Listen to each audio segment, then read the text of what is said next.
Pag inaalis yung ano din, nag-alis siya eh. Kaya nga, pag gina-videoan ko siya, nagatigil siya mag-ano.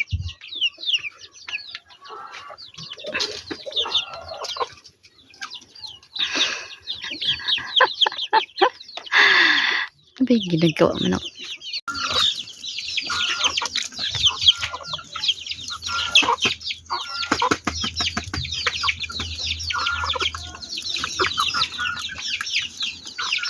Eh, doon naman tayo sa kabila.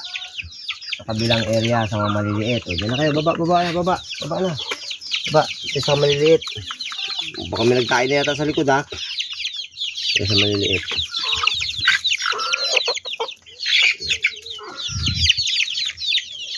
Tapos, set.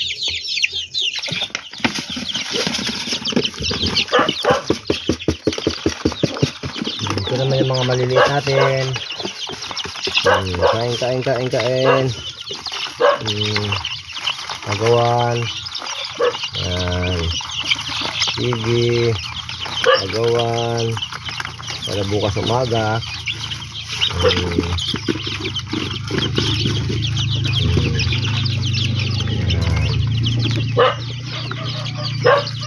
Tagal pa lang ito. Linggo pa lang to, lapang buwan. Yan. So yung iba doon, ayun o. Yun yung iba. Yung mga malalaki na. Ayan. Tapos yung mga inahin nandito sa loob. Mga tandang. Ayan ang mga inahin sa loob. Yung tandang.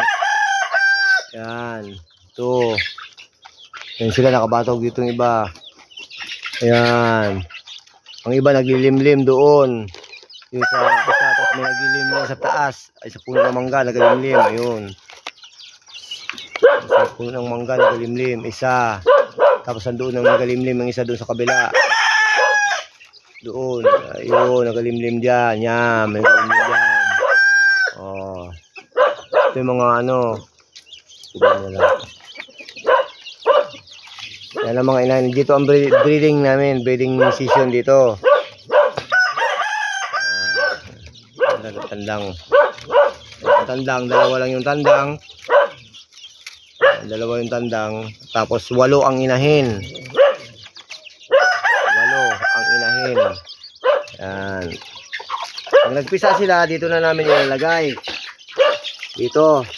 Pag nagpisa, dito sa itong area na to, dito na sila mag, ano, tapos mga 2 linggo lang, aalisin ko na yung mga nanay. Balik ko ulit doon sa breedingan. Tapos pag malalaki na, dito ko nilalagay sa kabila pag malalaki na dyan. Oh, ayan. So, ito pasimula pa lang namin sa aming maliit na manukan. Oh. Ayan. So, yung mga maliit, oh, ayan. Yung mga maliit pa lang dito sila sama-sama. Pag malalaki na, doon na siya ililipat. Oh. Ang inahin, tag ano lang, tag 2 linggo lang. O 3 linggo, pwede mo na ibalik doon sa ano, sa breeding season doon sa breedingan para makaitlog uli agad, para mabilis makaparami. Sila dito, okay na sila dito, magsama-sama na yan sila, magkain na sila, ano, lalamigin. Okay guys, ito yung aming maliit na manukan. Abangan ninyo sa sunod mga buwan, mga 2-3 buwan hanggang sunod taon. Ito marami na to. Abutin na ng mga siguro may 100 na sisiw dito ang manok. So pag malalaki na, abot na ng 2 kilo, yan, pwede mo na ibenta pag mag 2 kilo na, ay tag 200 naman ang 1 kilo, okay na yan, may 400 ka bawat isang manok. Okay, thank you for watching guys.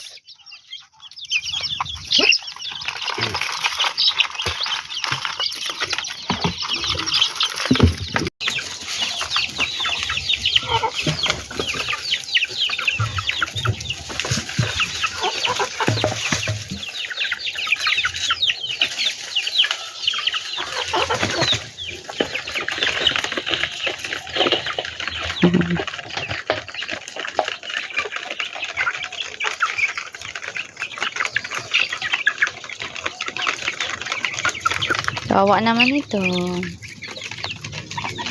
Silip-silip lang.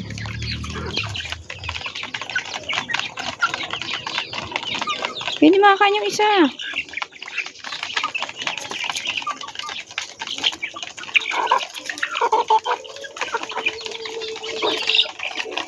Kasi si Manghilig Mang Salpok, tumalaki na to eh. Tandang na.